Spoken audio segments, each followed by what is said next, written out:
There will be a day where at least one of us in this very room will experience depression, whether it's a close friend, a family member, or yourself.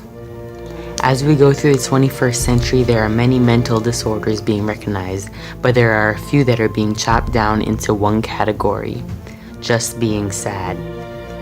As we went along the streets of Montgomery Blair High School, many students did not recognize that there is a high percentage of depressed people walking amongst them, masking their true feelings, feeling mentally exhausted with no one to guide them as they go down a downward slope of life and emotions.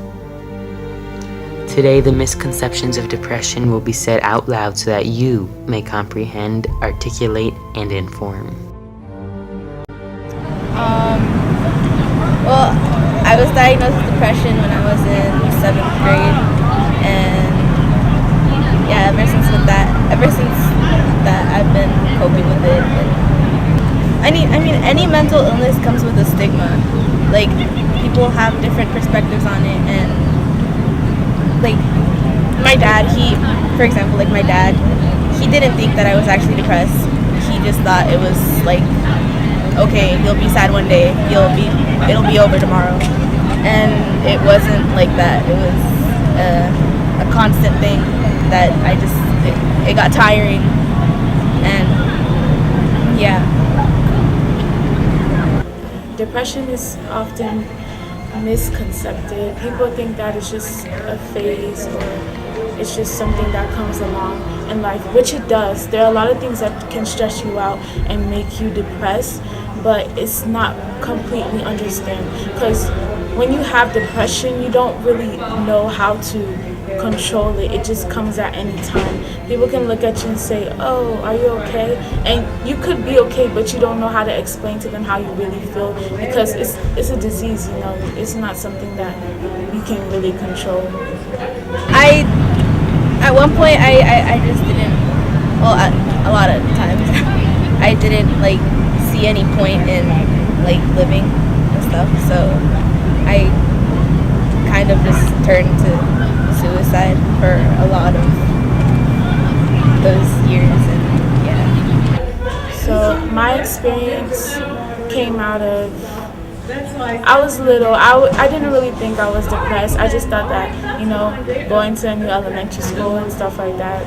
Then I got bullied and things changed. Then I moved on up in life into high school. I valued the fact that there was something wrong with me, but I didn't really know what it was. I didn't know why I would be sad or just cry randomly or mad at the world for no reason. And then I made it to the fact that I am depressed and that I do need help and that I am okay. Because when you are depressed, you do need people by your side, even though they don't fully understand what's going on. It's never good to be left alone.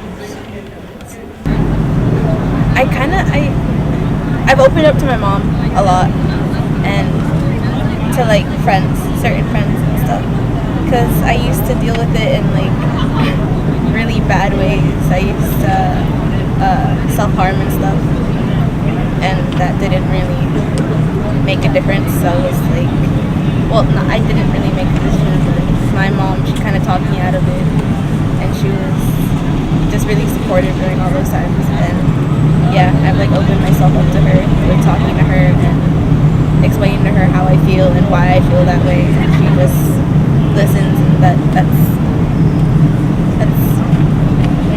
yeah. Everyone gets sad, but usually not to the level of depression. Depression is an anxiety disorder that creates a looming effect on a person's life, pushing them into the depths of despair. Depression can happen in any way, can target anyone. You may have all the money in the world, all the food you desire, but depression is not something you can run from.